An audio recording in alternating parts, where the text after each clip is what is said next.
A message from CrueltyFree podcast. Did you know that every day thousands of comedians and writers die because of missed deadlines? Missing your deadline will make you a fucking failure in this business. He's right. In fact, deadlines are so important that this morning, when I found Connor here, he was nearly comatose. No, I was just sleeping, Charlie. Over the last few hours, I've been nursing him back to health. No, you were just sticking your tongue down my throat, man. It was kind of gross, actually. You can help prevent missed deadlines by watching more podcasts like ours. And mine. Watch mine. This message brought to you by CrueltyFree Podcast.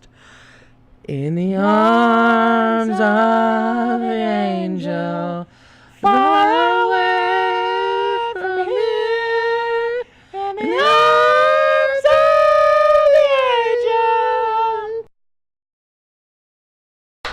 Hi there. Welcome to Cruelty Free Podcast, episode 4. I'm Connor. I'm Charlie. First off, we would really like to apologize for not posting an episode yesterday. The episode we recorded, it did not go very well. There's no promise that this episode's going to go amazing, technical speaking. It was a great episode we recorded. Like, we had a lot of good material and stuff. It's just, while we're still trying to figure out our audio situation, you know, sometimes it's not going to be the best.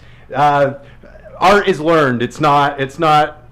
Yeah, it's not academic. No. It's Well, I mean, editing though is pretty solid, written in stone. It's what I'm trying to say is it's my fault for not being good enough, but it was real bad, dude. well, I'll give them a look. I'm not gonna say I'm the most accomplished person in the world about that, but like at 3 we in the didn't go morning, to school for this. at 3 in the morning on the last day that I was trying to sync our mic's audio.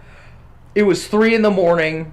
I had gotten so depressed. I was in a drunken stupor, and I was just like, fuck that. I took my computer, I went up to the window, I threw it out the window. So that's why you don't have your computer today. Yeah, as everybody can see. But then I took the remnants of that computer, I duct taped what I could together, and I uploaded it onto YouTube. We both decided to pull it because it was inexcusable. Admittedly, this is not the most well put together podcast yet.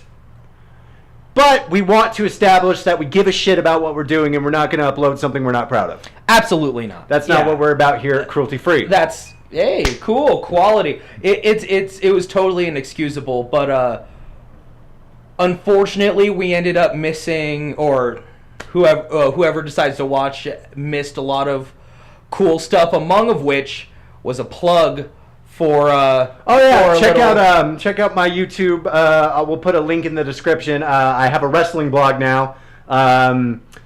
Unfortunately, and I'm kind of bummed about this, I just realized this yesterday, I'm gonna miss SummerSlam live, but I will definitely do everything I can to have my reactions uploaded on Monday. I'm definitely going to be watching TakeOver tonight, so hopefully that stuff will be up tomorrow. And I'm super happy. I've been wanting to do a wrestling podcast for a very long time, and now I'm doing it. So check it out. Connor is Raw. It's not the most original title, but it's my title. Well, I mean, that's something I'm almost envious of you about, because you're so passionate.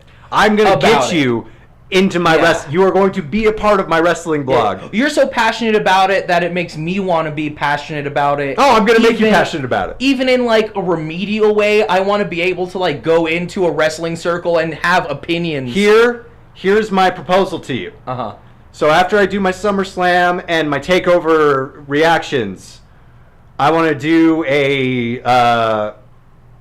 reaction video, not a reaction video necessarily, but I want to get your take on an old pay-per-view, because I want to show you ECW One Night Stand 2005. It's the first like full pay-per-view I ever watched, and even if you don't know anything about those wrestlers, which was me going into that pay-per-view, it's one of the best pay-per-views I've ever seen, and I love it. I'm going to show it to you, and you and I are going to talk about it on my wrestling podcast. Are you in? I'm in. You don't have a choice if you're in! I clearly don't. I'm so in because before we started talking again, I didn't have a perception at all about wrestling, really. I'm obsessed with it. And you can... I put on dating websites that I'm obsessed with it, just so women know what they're getting into. You don't even... it's like... It's almost inspirational. It's almost like... you make it sound so fun. It's like I've wasted a majority of my life not watching it. Even if I don't get super into it, I'll at least be able to talk about it at length. And I'm always looking for new stuff to be able to have conversations about with people and whatnot. But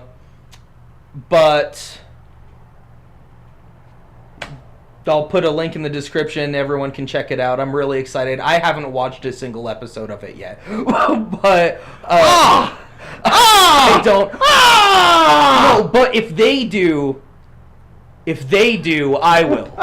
What's my wrestling podcast? It's a proof of concept.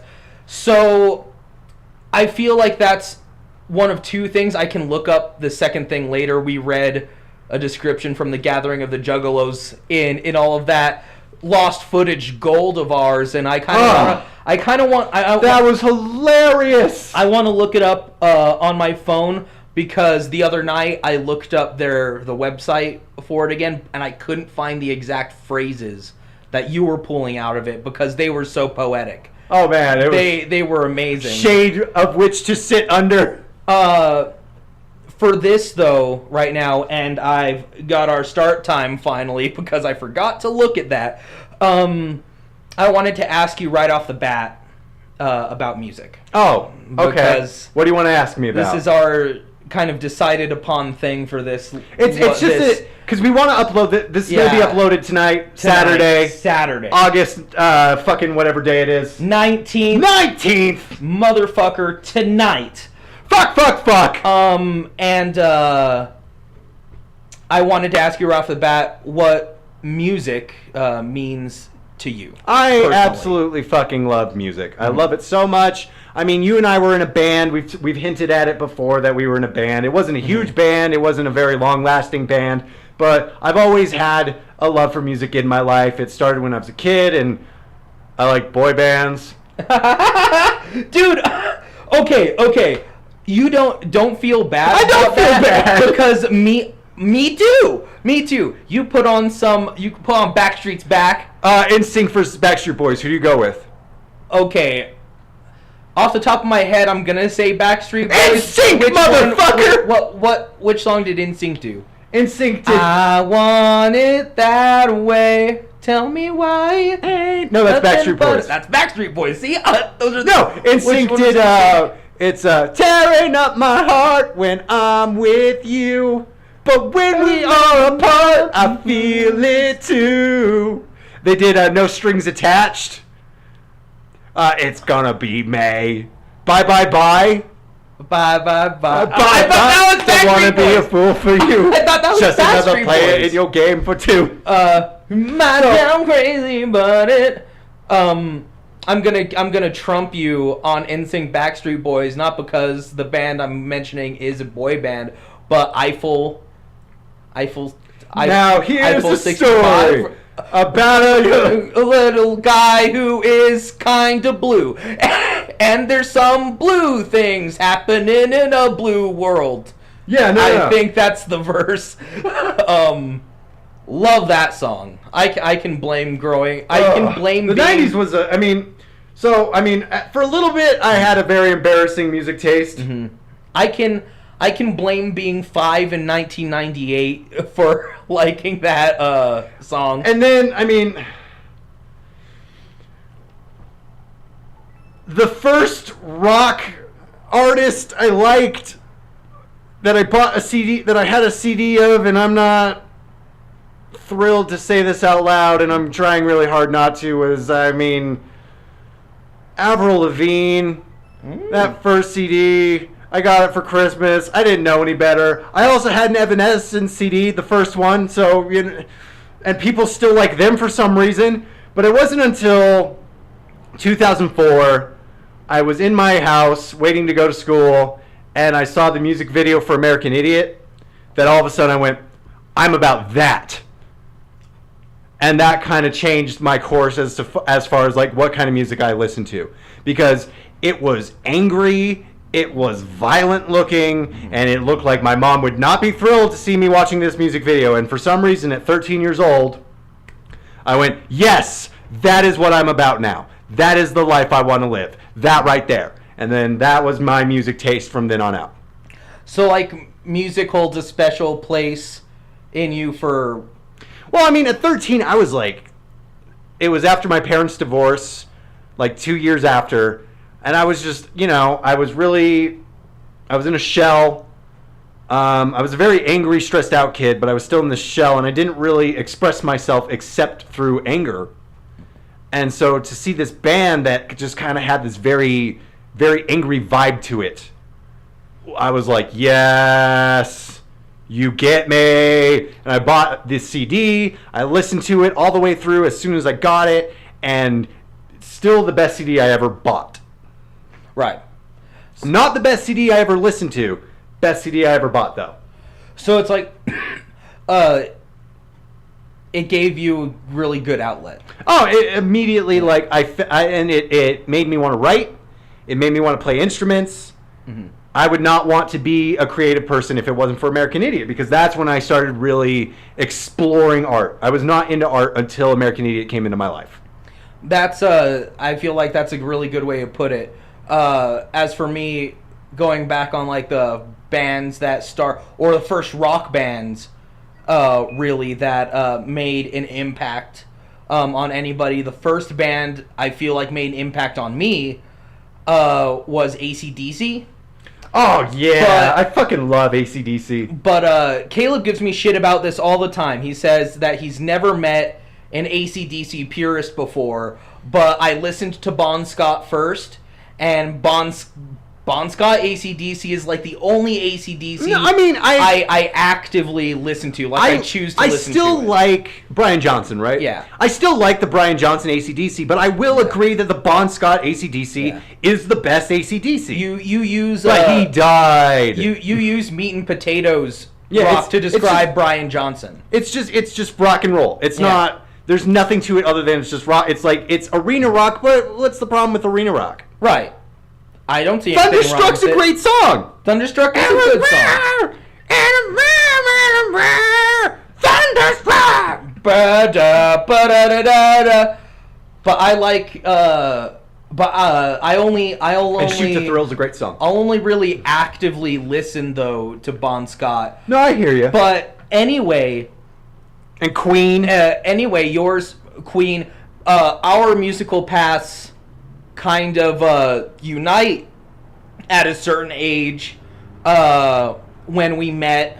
Oh yeah. And at the mid-high, where I end up. Can we pause for a moment and just reflect on how bad a school the mid-high was? So to just how despairingly hopeless that school was. So for anybody who didn't live in Rio Rancho during what periods of time? 2000. Maybe like a decade. 10. No, not 2004. Like it was like 2006 to 2008, I think. It would be 10, 11, 12 years ago, because then I would have been 14. Yeah. 13, 14. The mid-high was 2005 to 2007. That's it. Mid-high is exactly what it sounds like it implies. It's both a middle school and a high school, so they combine eighth grade with freshman year of high school. No grass. No grass anywhere. None. Not a single blade of grass is at that school. Just dirt, and instead of being located near a dump, it's located right next to a dump. Across from the dump. Literally across the street. You look across the street and you just have the smell of dumpster and mayonnaise for some reason. Yeah, funny thing is that you don't really need an ocean for seagulls to be around. They're just kind of there at every dump. The fucking place. Just roaming around. I had thought I had gone crazy when I heard the seagulls. The ninth graders are in that building. The eighth graders are in that building. They're divided. And never shall the two meet. They're divided by teams. So all of a sudden, which divides the lunches because it's so overcrowded because of There were all so of the many people fucking there. people there. I don't see. The thing is, they had to separate 8th grade because the middle schools were too small to have an 8th grade. So everyone from came from Eagle Ridge. I came from Mountain View. Mountain View. Take all the 8th graders from there, put them in a mid-high, and since apparently a year after I was at Rio Rancho High School, they started allowing freshmen. No. My sophomore year was the first incoming freshman year. Yeah. I remember that because my senior year... No, it'd be your junior year. I don't think so. No, it was your junior year because you're a year behind me, and it wasn't until senior year that they started bringing in freshmen. You're right. Yeah, junior year. I remember that. Yeah. Okay. I didn't do drugs in high school. No. I had to remember because I had sophomore... I was a sophomore, and then, oh my God, no. Yeah. Hold on, no, I'm not saying no because of that. I'm saying no because of other stuff. Or was that? No. Yeah, junior, and then he would have been sophomore, and then she would have been freshman. Okay, yeah. I remember now. Good. But anyway, you and I met at the mid-high. Yeah. And at that was a fun point in story. time, we also, both of us liked Green Day. Yeah. And so we had our musical paths diverged for like a really long time up until that point when we both meet in one room and we're like, hey, Green Day's pretty cool. No, here's how the story went. Yeah. I was looking for a guitarist, and I actually asked the guy next to me, who was your friend. Yeah. And I knew him for some reason. I don't remember how I knew him. Yeah. I don't remember how I knew him at all. Right. But I knew him, and I asked him if he played guitar because I was looking to start a band with Mitch. Yeah. And then you turned around, and he was already in a band apparently. Yeah. And you turned around and said, I play guitar. And that's how the magic began. And then we start talking about music, and we ended up discovering a lot of bands at the same time too. Bands like, Black Flag or Real Big Fish, Minor Threat. It was a lot of punk. It was a lot of punk and ska bands. From what I remember, we got into the Ramones a lot at the same time. You and I are my freshman year, your 8th grade year. We were hardcore little punk kids in high school. And I mean, like, to the letter. We weren't just, it wasn't just, we like a lot of punk bands. We were assholes.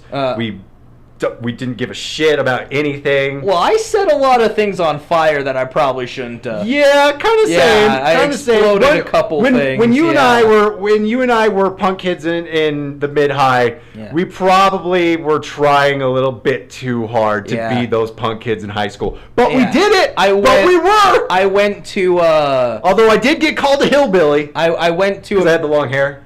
I remember. Because even then, looking back on, like, what I wore and stuff to exemplify that kind of perception of myself as punk and whatever, I remember some of the things I would wear, and it's a little cringy. Same. Because, as I grew older, I realized, like, hey, that's kind of lame, and people are going to make fun of you. I went to a Millions of Dead Cops concert in Albuquerque, and, they're old hardcore punk. I was like 13, 14, and I went with Gabe, our first drummer, and his uncle, and this older guy, he was making fun of me like the whole time because I don't want to say what I was wearing, but it was lame and it was embarrassing and it looked like a kid who listened to too much Green Day, but I ended up getting trampled. Were your nails painted?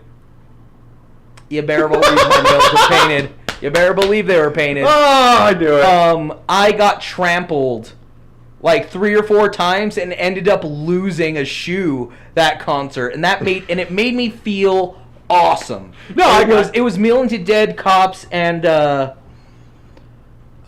Citizen Fish, the Subhumans guys. It's like when you and I and James would go around his neighborhood.